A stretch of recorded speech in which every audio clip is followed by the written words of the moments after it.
It's a lot. But one of the things I want people to feel from this is empowered. The reason why I really want them to feel empowered is because you remember when you were coming up as a kid and you wanted to just do everything? You wanted to ride your bike. You wanted to go play soccer. You wanted to dribble a ball. You wanted to go run. I find that a lot of people are specializing so quickly that they lost the art of cross training. That's one of the things I admired about Marion Jones is she chose to go to a college because they would let her play both sports because the shelf life of our bodies is only so long. And so she wasn't going to miss out on that college experience of being able to run track and play basketball just because one school said you can't do both things. So that's what I want to empower people with is this. Our skills as officials translate to every sport. I think that's one of the things that has excelled for me and created success in my officiating career and any career that I've selected is because I'm constantly looking to improve, be more efficient, and continue to educate myself. So I also can be a great example, there's another E word, to my family and my son of how to empower himself, understanding, like we said, that there is no failure, there's just feedback. During the game, the biggest thing, of course, be after the great pregame, okay, after having that communication and setting the stage properly with your partners, is going out and then delivering on those things, okay? But one of the things, what does that mean, delivering on those things? It means going out and having that focus, understanding what plays when they occur, where do eyes need to be? Because getting our eyes there quicker is going to get you in the position to make better decisions. Because of course, everybody wants to have the best judgment, play calling.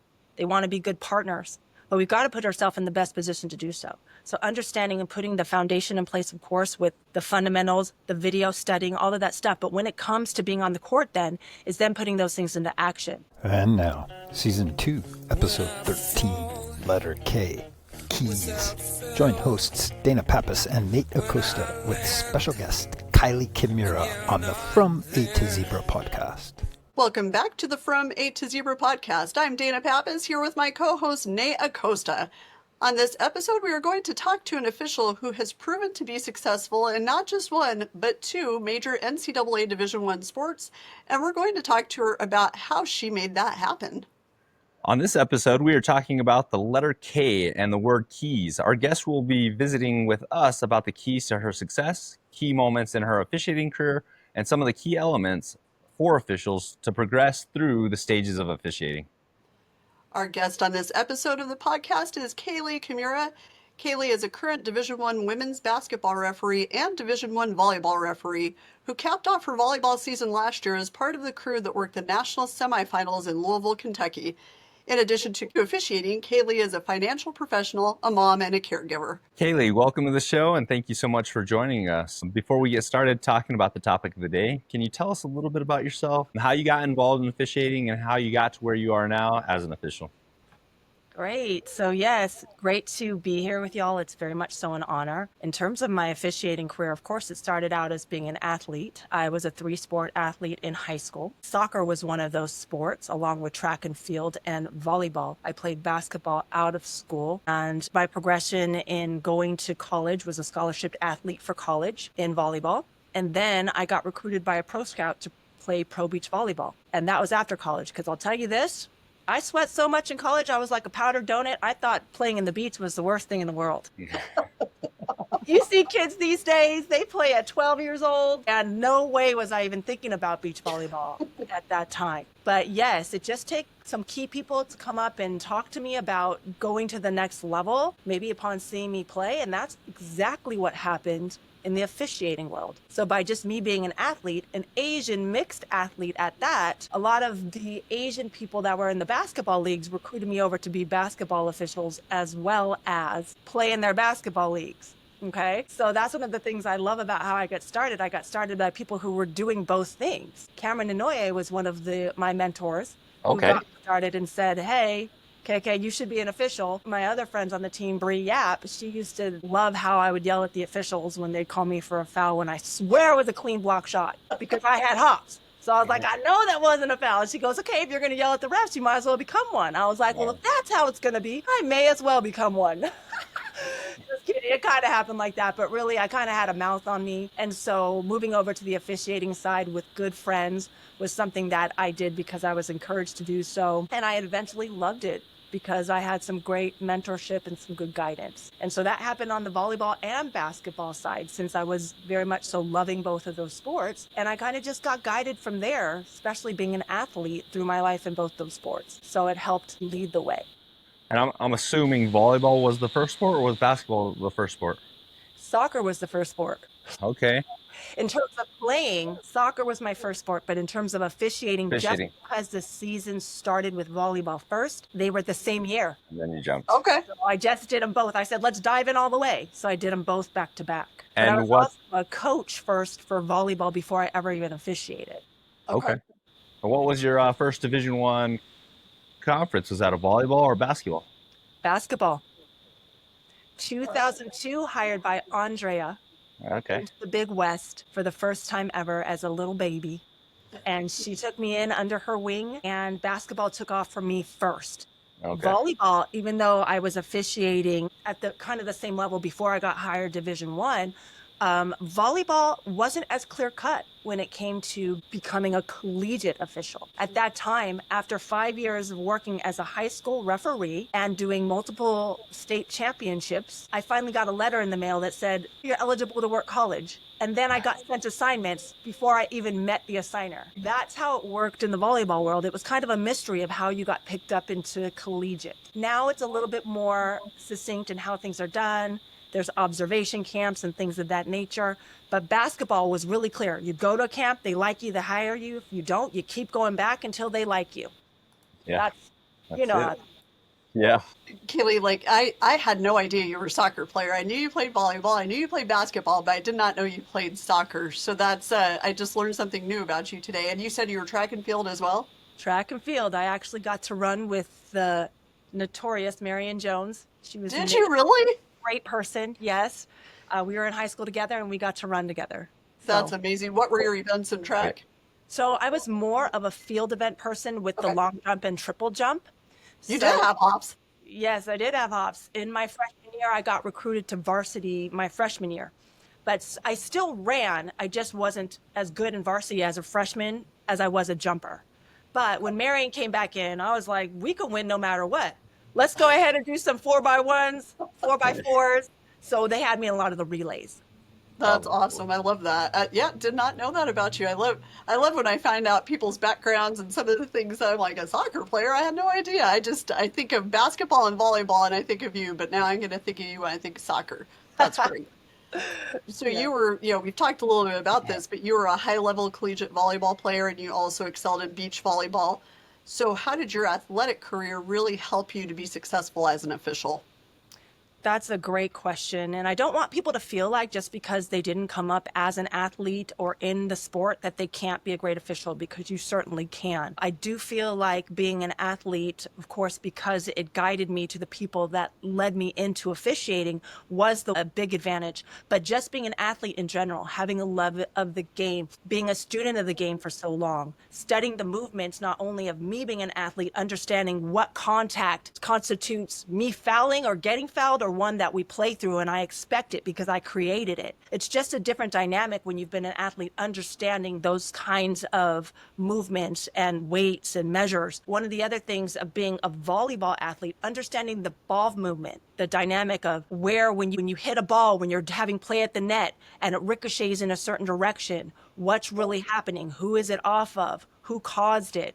What are some of the strategies that people are using when they perform different movements? So these are kinds of things that I believe help me. Also, I'm a very technical person, but one of the things that really helped me the most, I would say too, is just being coached all those years. Understand what it takes to do in the off season to stay dedicated, to stay in shape. Understanding that the feedback is meant for your progress. Also knowing the dynamic of working in a team. Teamwork being that we're here together. You might also be in my spot. We might be in the same position. So that can be in healthy competition, but sometimes people look at competition as being unhealthy. For me, at least being an athlete and having your competition being on your own team, understanding that I don't control what that other other person does, and that as long as I do the things that I need to do at the highest level and continue to strive to be better and better, that the only competition I really have is me. So that's one of the things that we need to be very healthy with in terms of also being in competition when it comes to being officials. Because one of the things I find that's the toughest thing is that when you start making comma checks, there's a line at the door around the corner from state to state trying to take your job. And so if we look at that and I'm worried about all those people coming behind me, that has nothing to do with me. The only thing I can do is to perform to the best of my ability, make sure that I lead by example, and don't worry about all the other things that I don't control. And that's one of the things that being an athlete has truly helped me with.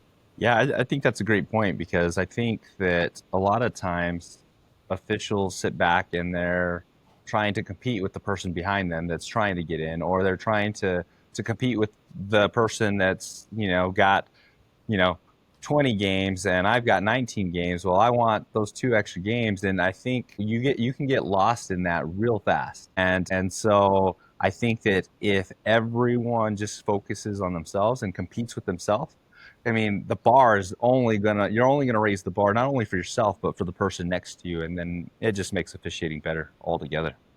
So I'm glad you made that point.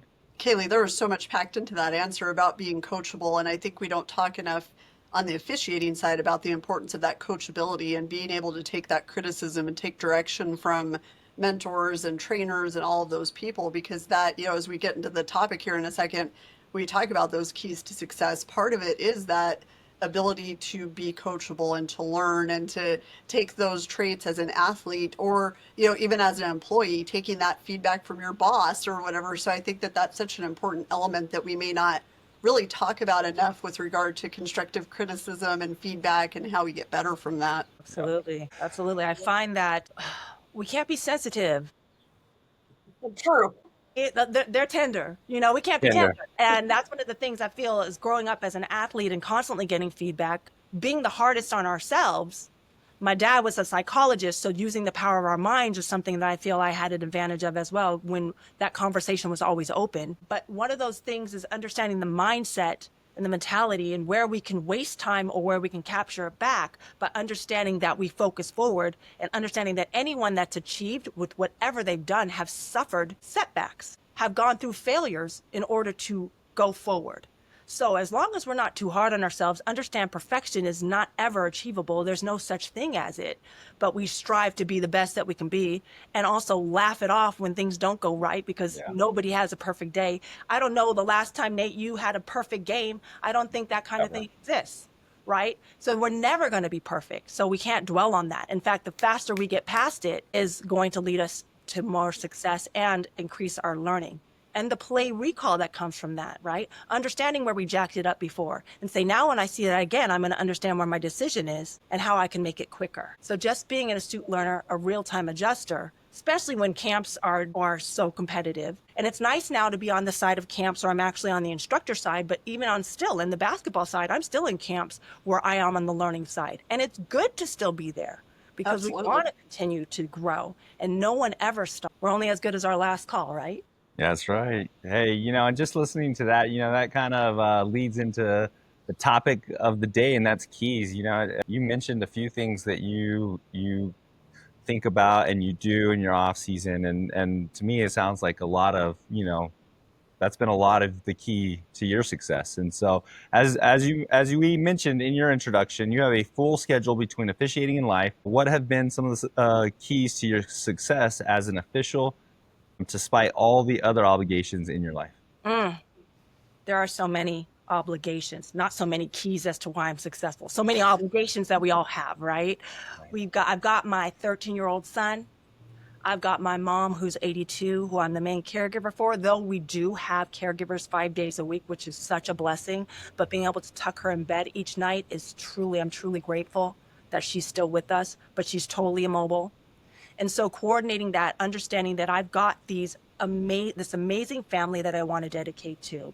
But I also feel like every Division I sport's a full-time job. Just depends on what season you're in. And then also making sure that I also am a loving partner in my life. I've got my man, Shannon, who makes all things possible for me. I am a flex-time, full-time person in terms of my career in the financial space. So I find that all of us, no matter how much we have on our plate, we're going to be juggling. So the things that I find that make me successful in that way is to understand how, if it's called multitasking, I look at it more as being very present with the one task and be able to shift well to the next task and understanding what needs to be done in order to get the whole job done, and to do so with very high level of focus and cutting out a lot of the distractions, but also being very open communication wise with making sure I make room for the things that are important, such as if there's a birthday coming up and it happens to be on the Labor Day weekend, which is a very stacked weekend for volleyball tournaments. It sure is. My guy, September 5th,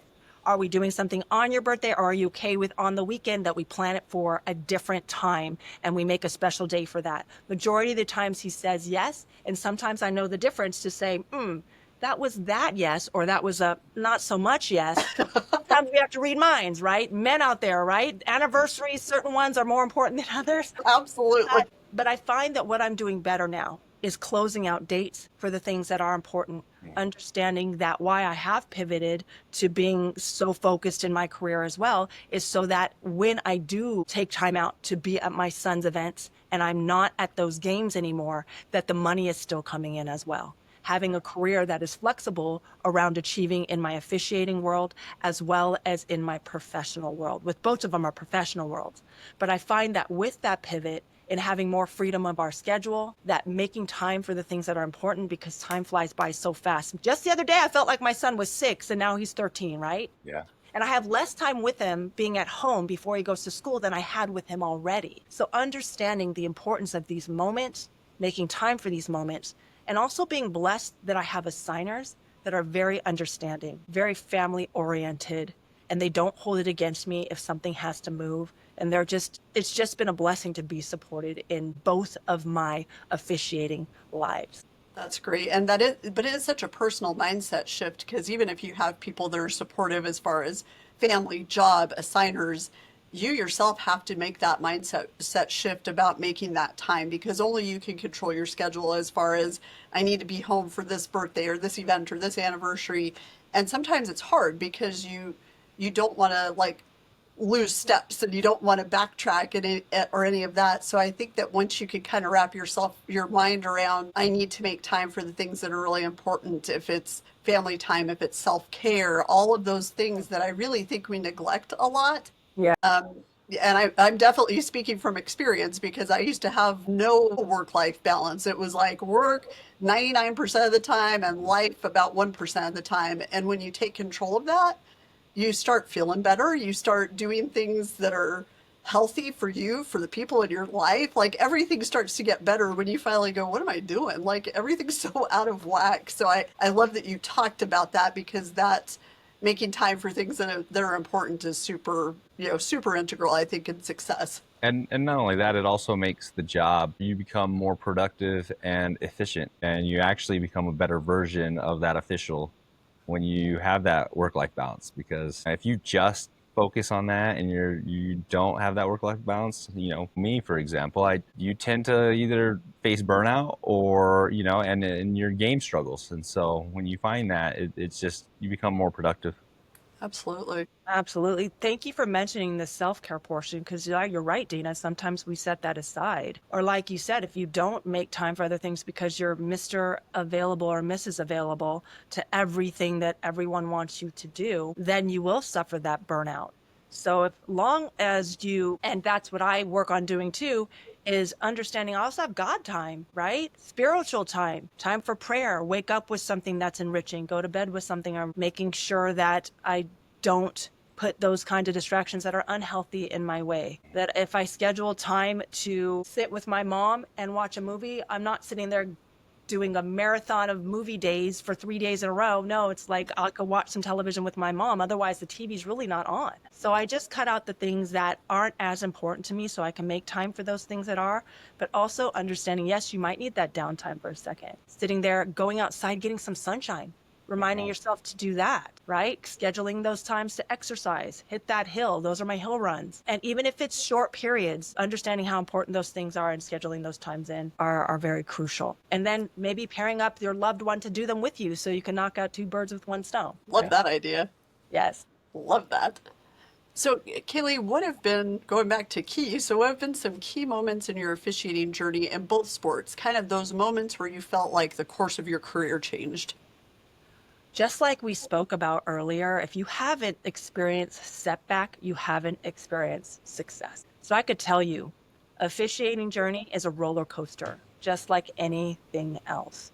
There's been times when I have felt like I was on the upswing when you're first starting out and you're just bright-eyed and bushy-tailed and all everybody expects for you to just to call your third, to just do your job, to just know where to point in the right direction when you've made a call. And then you get a little bit further in your career and it's like, now I'm expecting you to be more of a leader. Now I'm getting on you for the things that you didn't do. And it's just like, oh, now I've got responsibilities. Yeah.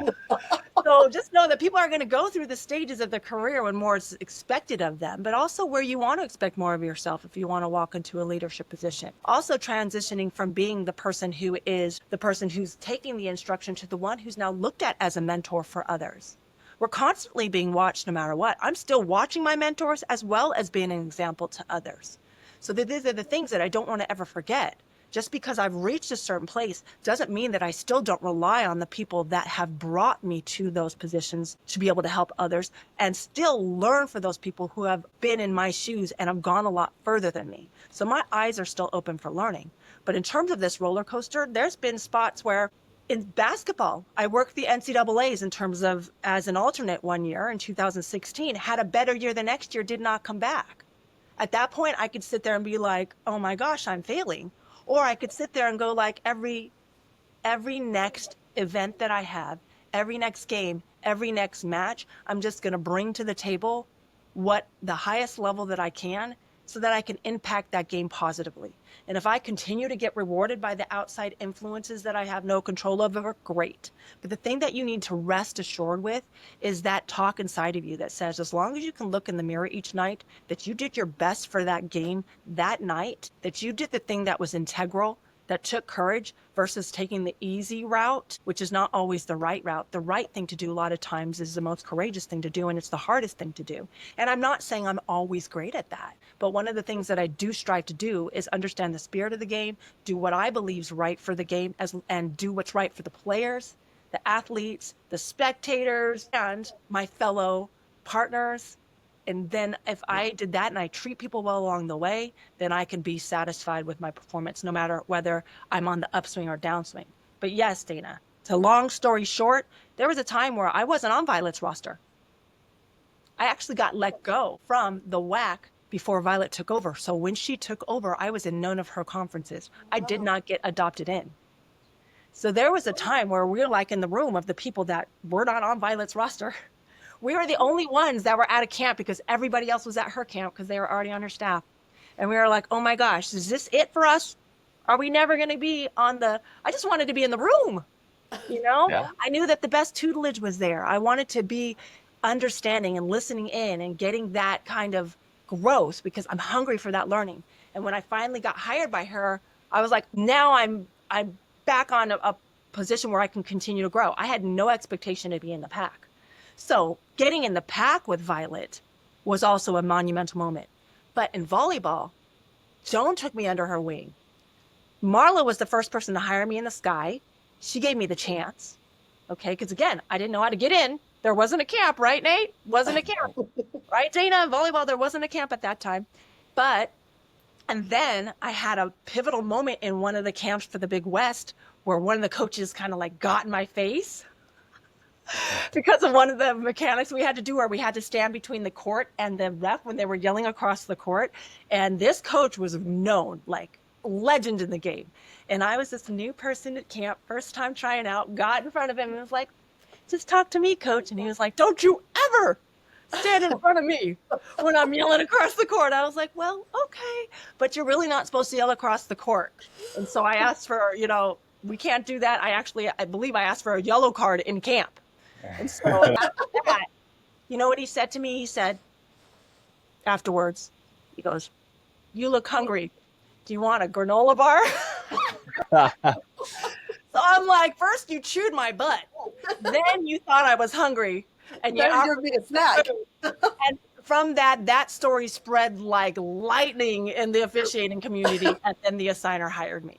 So you might have a funky thing go on in camp that actually might propel you forward if you just do the brave thing and you just work it out. It's best place to work it out in camps, but that's kind of those pivotal moments that you don't know what they're going to be, but you know someone's always watching. So I eventually got into Division I, but I wasn't in the pack there yet. So what's funny is not being in the pack there, when Joan was the national coordinator, she saw me at one of the advanced volleyball camps. Okay. And because of that interaction in the advanced volleyball camps, you actually had to apply. You had to send out letters of recommendations. You had to ask for those things. Since the camp world was very familiar for me for basketball, I was pursuing any opportunity in volleyball to learn and grow. So that camp got me to be in the room with people that were influential. So when she took over the job as the pack, I was one of her 2 hires. And so since then, she took me under her wing. And I believe I just had really good guidance from there of people that believed in me, put me in positions to win, and just continued to look out for me and support me. Because when people believe in you, you tend to rise to the level of their belief, even when you don't have belief in yourself. And I was just blessed to be able to be guided by some very influential and strong people in my life. Even when I felt at a time that I didn't have anybody on my side, I always was guided by some great people, because you're going to find the greatest people in this business, in the officiating world. You're going to find some of the greatest friends, but you're always also going to find some of the ugliest situations because of the competition and because of the pressure and because people sometimes define their lives by this sport, by their advancement of it, by their number of games they get in comparison to somebody else. Sometimes people have a cloud of unhealthy, negative thoughts that are going to be in this game. Just like there's good and bad cops, good and bad people in the industry that you work, it's the same thing in officiating. So you got to do your best to just surround yourself by the people that do love and support you. Keep your eye on the ones that don't, but excel anyways, right? So. Yeah, with the experience that you have, what can you tell other officials, especially those aspiring to be at the highest levels of their sport, about the key elements to succeeding as an official? On that, as succeeding as an official, to anyone that's up and coming at it is continue to show your love and enthusiasm for the game. So when we were talking about keys, I actually put together my own acronym for it, because I was like, I love it. I knew you would. So Love the it. K can stand for kindness, right? Have an appreciation and kindness, a gratitude for being out there, by being kind to the people that you come into interaction with, whether it's the people that walk in the gym, that guide you in, the people that helped you park, the people that are going to make your game go smoothly, which is your table crew, any kind of monitor people. All those people that put together this event for us, media, all those things, are people that establishing a relationship with them and also helping them be supported in the jobs that they have by making their jobs easier by what we do is going to help you be successful. Also, the E, enthusiasm, engagement, empathy, right? So the E, in terms of that, of how we prepare people, and the biggest thing I would say is to show your enthusiasm when you're first starting out. Be in the places that you want to be to gain the knowledge of where you want to be. So have a high school, if you're in high school, find the best high school official that you want to emulate. If you want to get to college too, have a high school mentor and a college mentor. If you want to be in the pros, find a pro mentor, go to the games, ask questions, find out if you could find the person's schedule, show up. It's not politics, it's logic. Yeah. Somebody cannot speak up for you, nor can they support you if they don't see how much you care for the game, if they don't see your passion for it.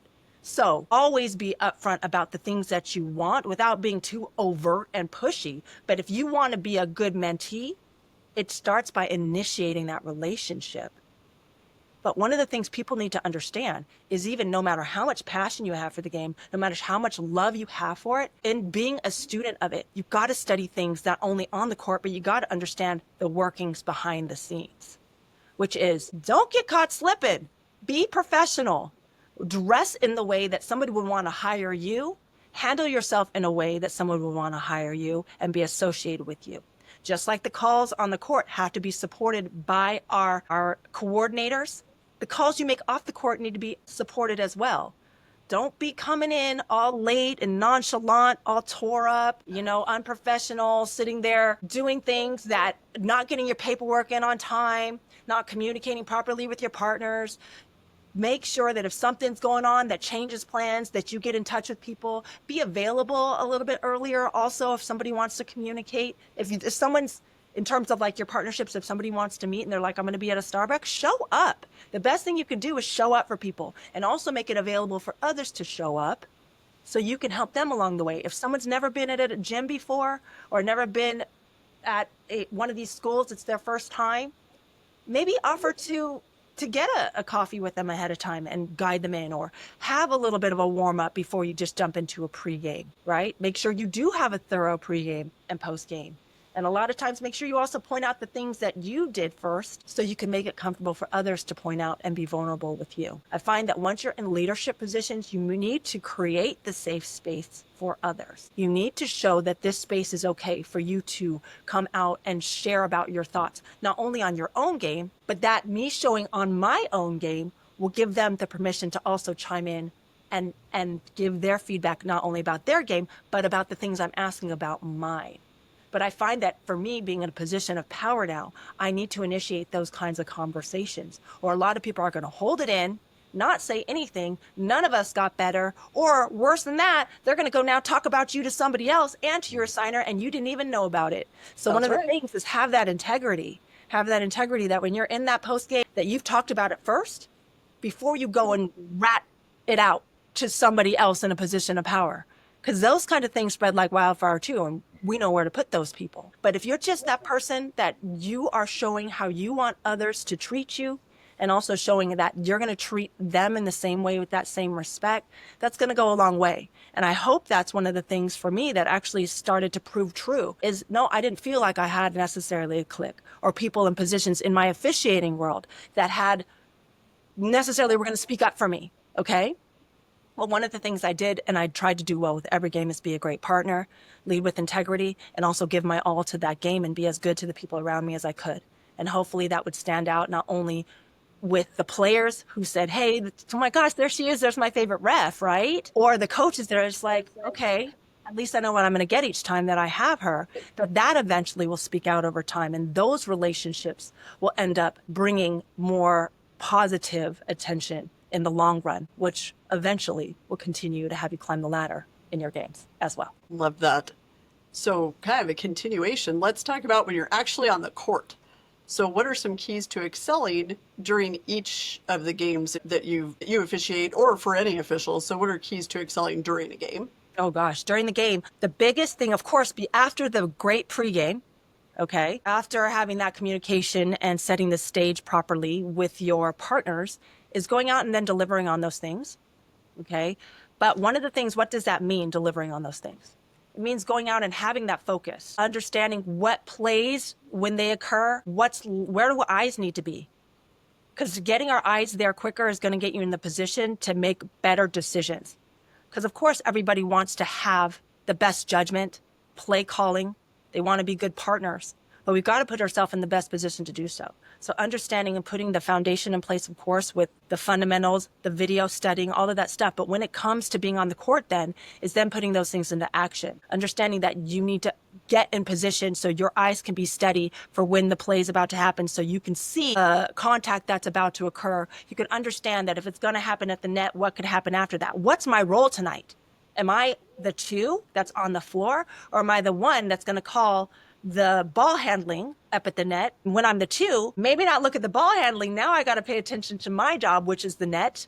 And then if something, when they come down and there's an injury, did something also happen before that where they came under the net? So I could save myself and at least have a whistle, because you don't always have an automatic call when there's an injury. Right? So it's just understanding the dynamics of where my eyes need to be. Try not to tunnel in so quickly with my self-talk, get a big picture view, because sometimes I find when I'm sitting there trying to tunnel in so much, I don't see the whole picture and can't put it all together. So I find that when I find myself tunneling, I've got to talk myself out of that and also self-talk myself to the next area of responsibility quicker. And so these are the things that I've had to do with just calling out numbers, making sure I'm staying present, understanding that when you're in the C position, that just because the ball's on the strong side, on the other side, that I still have responsibilities. It's not the time to just relax. Understand that when I'm not in a place to engage because it's not my play, that I do have something to look at, right? And so these are things that just staying on the ball, also having that work to understand that a lot of times carrying ourselves and how we communicate, how our body language is, tells a huge story, helps with believability. So just putting those things in place, having that foundation. When you're first starting out, you're going to feel like you're doing a lot because you don't have those things on lock.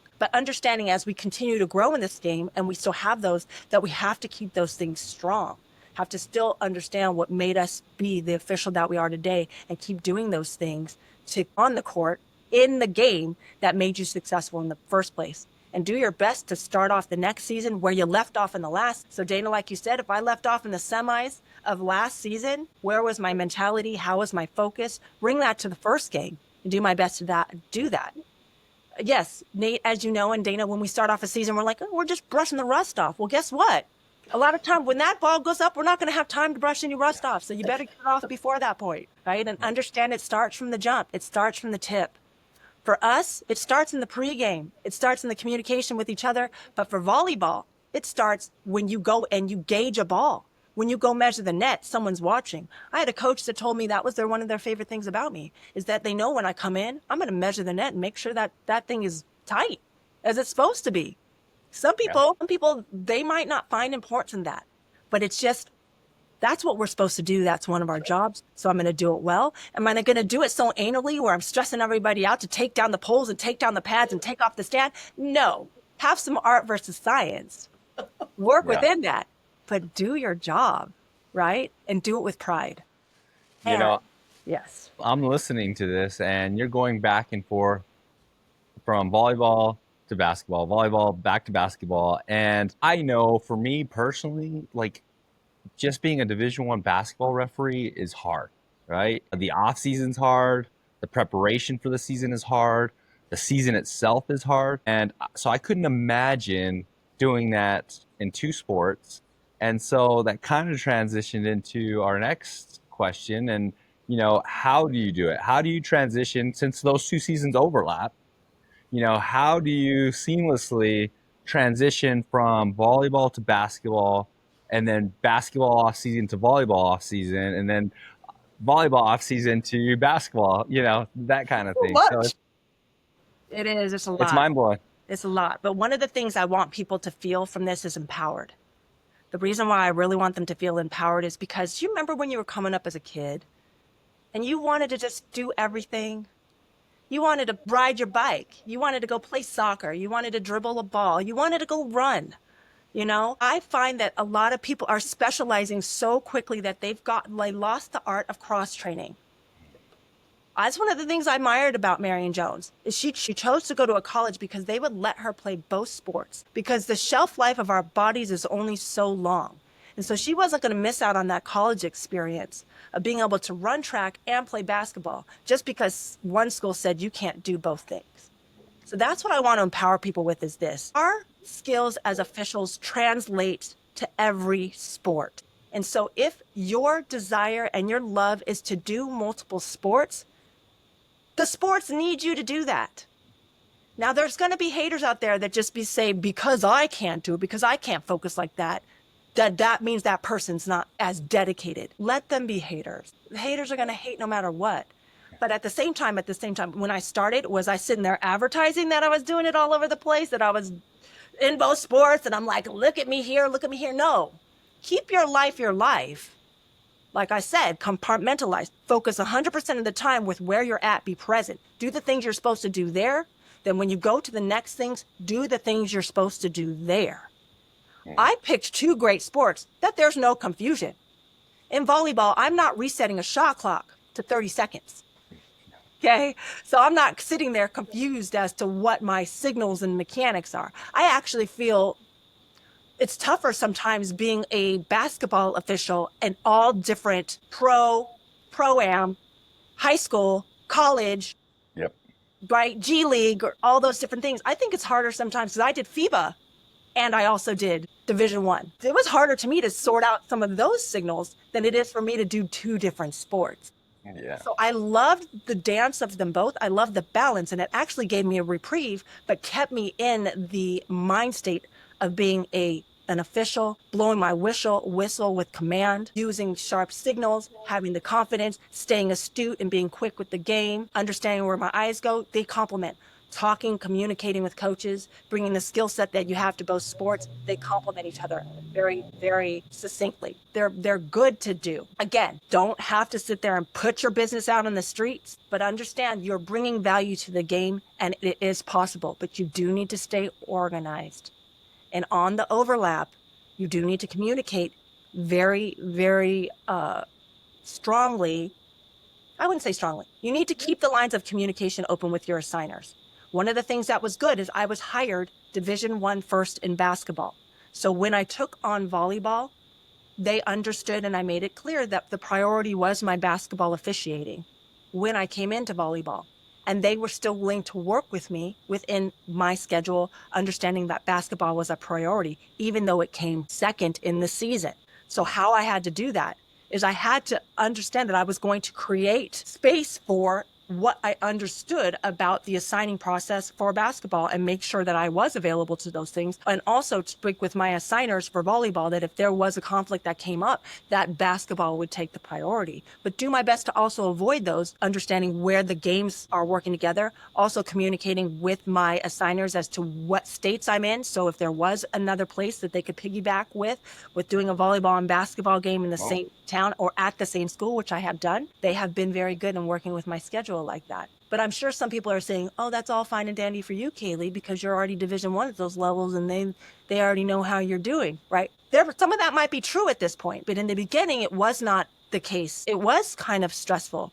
But one of the things that did help me was for them to understand where my boundaries were in terms of which one was a priority, because I had one first. Now, for the people that are coming in and they're at the same time doing them, they might have to make those choices, might have to close out dates for one or the other, and also still keep the lines of communication open and understand that sometimes with the choices that you make, they may make choices themselves of not assigning you sometimes. And that's just how it's going to have to go. But the way that you navigate that is just continue to grow in each sport that you're in and do your best to make yourself undeniable in that case. But yes, with the overlap, Nate, I've got to just be really organized, have boundaries in terms of my schedule, in terms of understand that I'm also closing out some dates for playoffs during basketball season, which Violet totally understands. And so sometimes, let's say I don't end up advancing as far as I had closed out into my schedule, then guess what? Get a life. Like, that's what I'm saying to most people. Most of my friends in officiating don't have a problem finding something to do with their spare time.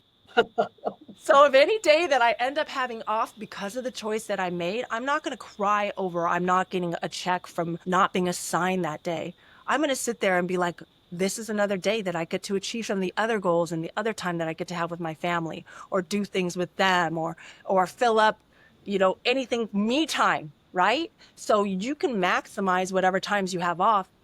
And so I just understand that that's because you have a life outside of all of these things. Mm-hmm. I found that most of my dearest friends in these sports are people that are moms or parents, have families, that we enjoy doing things outside of just officiating.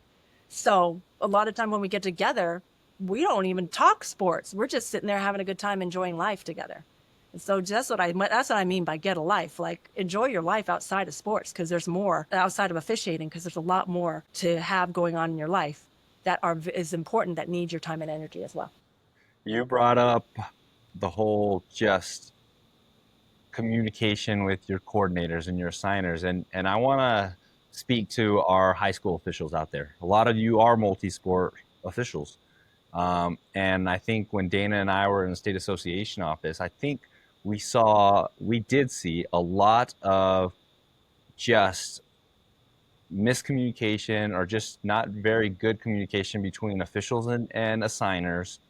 And when that overlap happened, it didn't matter. There was always a pissed off official or a pissed off assigner because they just didn't communicate. And so I'm glad that you talked about, hey, being very clear, to both assigners what your priority is. Hey, this is my priority because this is, for me, when I was doing high school football and high school basketball.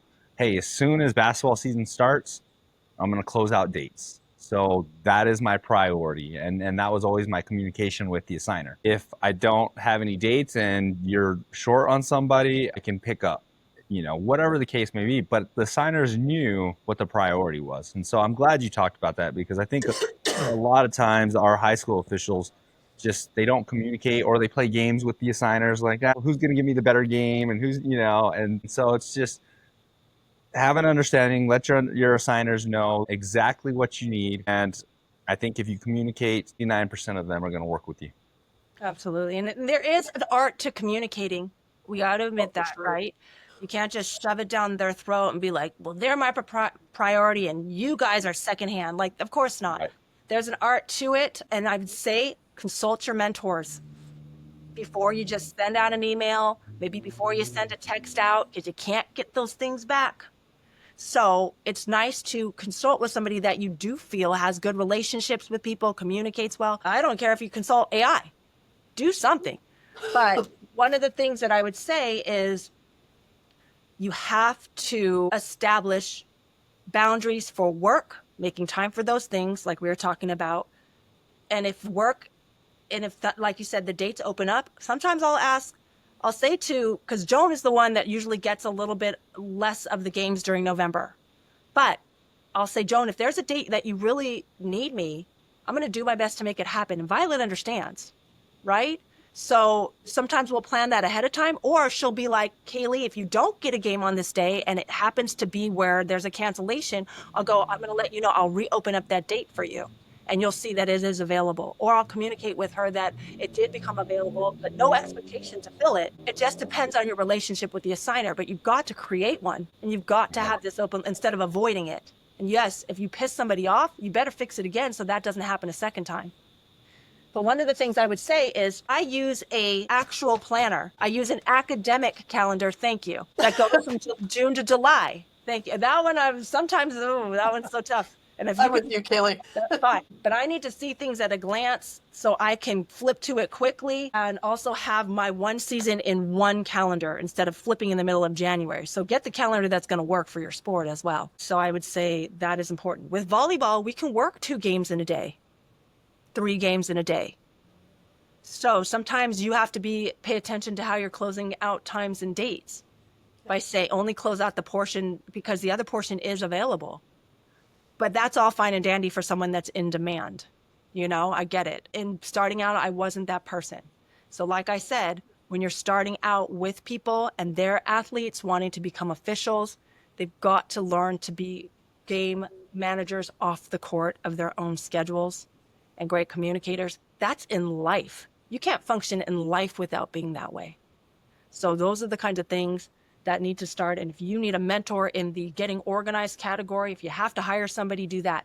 That's one of the things that I say. When you're making that extra money, delegate the things that you don't do well. Have somebody come in and clean your house every so often if that's not the thing you do. Start picking up those healthy meals that you can just slip into one of the ovens so you don't always have to spend if you don't have time, but you still want to eat healthy. Right? There's things that you can do to save time in places too and still take care of yourself, and delegate things that somebody else can do quicker than you so you can focus on the things that you can only do.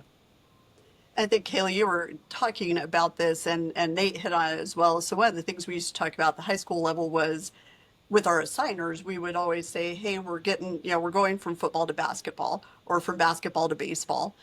And if you have somebody who's doing multiple sports, as they're getting those postseason assignments, we were always like, that's a big deal. You need to make sure that you are okay with them maybe giving up that, Saturday JV basketball game that they were supposed to work because now they've got a quarterfinal playoff game. But it goes back to what you said. As an official, the onus is on you to communicate that and have that rapport with your assigner to be able to say, hey, I might get a game. I might have to ask for that off. So with this past year, you had obviously worked as deep into the postseason as you possibly could in volleyball, absolutely, being on that national semifinal cruise. So obviously that's already a couple of months into the basketball season. You touched a little bit on this, but could you let us know a little bit more about the keys to balancing those two schedules and being able to have your basketball season started and finishing out your volleyball season on a really high note? Yes. Yes. So that it took me some years to figure that out. So if anything that I'm giving today could help people start off a little bit smoother than I did, then I've done my job in this podcast. Part of it is this understanding how playoffs work, right? Because it was a huge surprise to me when I started out in volleyball, because volleyball playoffs are very different than basketball. But I learned that when I first got volleyball playoffs. In Division I, there's not always conference tournaments for volleyball. For basketball, there's always conference tournaments. If you're not working a conference tournament, you're not getting the NCAAs. Pretty much everybody knows that. But for volleyball, since there's not conference tournaments, when I first started, I didn't know this. So 2013 was my first NCAA nod for volleyball. I had put my uniform away. I was working basketball already well into my season in November. I had put my uniform away for volleyball, was done. I got the nod at the end of November that I got a playoff game. I was like, what? How did this happen? Undust out my uniform, get it ready. Had to get back some basketball games. Okay. So in knowing that the first and second rounds for volleyball, they usually try to keep officials local in the first and second round for volleyball. They might end up doing that for basketball too. It helps save money, but basketball, they send people everywhere. There's a larger budget. Hopefully that becomes the case for volleyball, but for now it's been that way. First and second rounds are pretty local. So now I can understand, after I've gotten the nod in those weekends, that now I'll probably get the nod from those point forward, at least in the first and second rounds. So now I close out first and second rounds for basketball for sure in the beginning of any assigning happening for basketball. And Violet understands that. She supports that, because she also supported when I had to give games back. And she was just like, boo, those are your games. Congratulations. Yes, am I missing out on thousands of dollars in basketball when I close out for volleyball?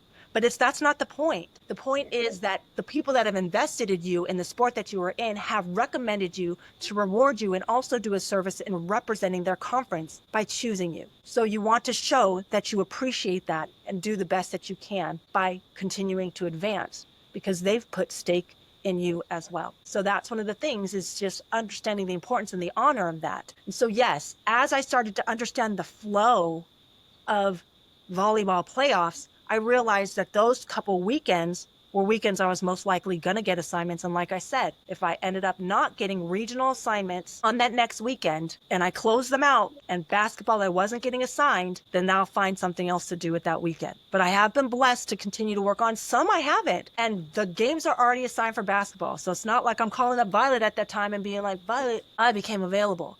I'm not as high up in the basketball world, and that's okay, right? I understand the dynamic. Mm-hmm. But one of the things that I don't close out, and now I'm telling into it, I don't always close out the championships. Violet would totally understand if I had to get games back in the preseason for volleyball championships. I actually would for volleyball, first and second rounds and regionals, there's also different dates in there. Oh, yeah. It could be a Thursday, Friday, or some of it could be a Saturday, Sunday. It can vary. So I've blown it one time by not closing out the right dates, because usually I'd gotten Friday, Saturday every time, and this time I got a Thursday. Had to get back a game on a Thursday. Learning from that as well.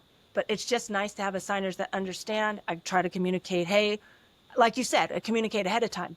Violet Selection Sunday is coming along. So far, we're good.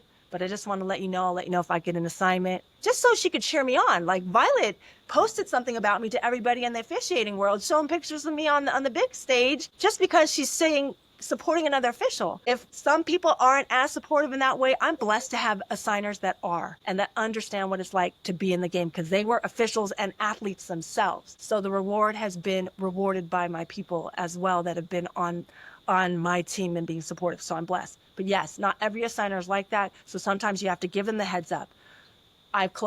If you've already closed out the dates, maybe you don't need to give them the heads up. But if you're working into that next round and you got a game and they're saying, hey, we're going to let you know, and you never work that far, that is the time to call your assigner and say, look, I'm so blessed. You start off with something positive. Don't ever start off with an apology. Okay. Let's start off with what we want to have happen. So we got to understand also our language and what we're attracting to ourselves. So we want to start off with that positive note. I've got some great news. What's your great news? I want to tell you that I actually ended up working further than I have in the past. I've been excelling in basketball or whatever it is, or in volleyball. They'll be like, oh my gosh, that's so great. So the caveat about that is, right, that now the next rounds are going to be this day and this date. I'm not saying that I'm working those yet. I'm going to find out then, but I'm going to let you know right away. And they'll tell you right now, hey, I can't risk it. I got to get somebody as a backup now. I might just take you off, and you could decide then, or you could say, and maybe they'll work with you and just let me know right away. Some assigners in the past have said, find me a backup already. Not everybody does that, but some have said, hey, just in case, if you wanted to know, this person and this person's available in case I can't. If you want to do the footwork, that's fine. It depends on how that assigner is and what they want from you. Some assigners would be like, don't tell me what to do. You've got to understand the dynamic. That's why you want to know your mentors, and if they've dealt with the assigner most often, talk to them first. But communication's good, not to the point where you're bothering. At least you put the word out. I find texts are stronger sometimes than emails. Or if you do email, follow up with the text. Hey, VP, or hey, Joan, I just sent an email. Just wanted to make sure that I followed up with the text as well. After a phone call, if you leave a message, send out a text. Hey, I just called. Sometimes people don't get notices on their phone. Just do your best to back yourself up that you've gone through the right steps. Having something in writing is good, so keep good notes of the communications you've had. And that overlap, just got to keep that communication open. Earlier, the better is always recommended. Understand that if you made a choice and closed out dates because it's helped for your mental health, good for you. That's okay too. Assigners respect boundaries when you clearly set them with the right reasoning behind them. Man, we're, just this entire podcast, I think you've pretty much outlined what it takes to, what the keys are to success. And that is communication, being organized with your schedule, putting the work in, flexibility, and not only that, self-care. I think that's those are the 5 key points that I got from, your keys to success. And I appreciate that. And, I'm not a note taker, but I can tell you that, I will remember that for a long time, and those keys, and start to think of that and implement that into my personal game. But, on our podcast, we have a mission every week, and that's to educate, elevate, and excite our listeners. What can you tell us about officiating that helps us accomplish this mission?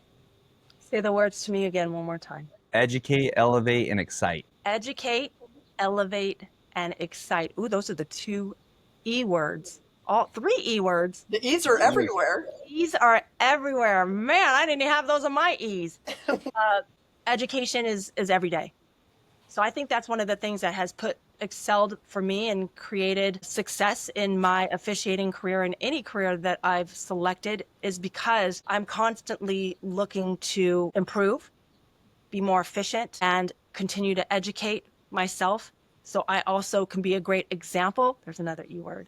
To my family and my son of how to empower himself, understanding, like we said, that there is no failure, there's just feedback. So elevating, if you educate, you elevate. And if you stay excited and enthusiastic, we're not always going to be up for the hard parts. A lot of times getting in motion will create the emotion that it's going to take for you to continue to engage in a healthy way in this game. So that's one of the things in business too. We're not going to like everything that we have to do on a daily basis to get the job done. But one of the things is give yourself something to shoot for, and do your best to have gratitude, because when you have gratitude, there's no place for complaints. There's no place for excuses, because you're grateful to be in the position that a lot of people wish they were. So that's why when we don't want to let everybody else's attitudes or judgment of you get in your way, because it's a waste of time. And there's too much we have to do in order to, too many things and beautiful things to focus on than to be focused on the things that are going to drag us down. So we just got to put those things in place. Surround yourself in an environment that will support those things as well.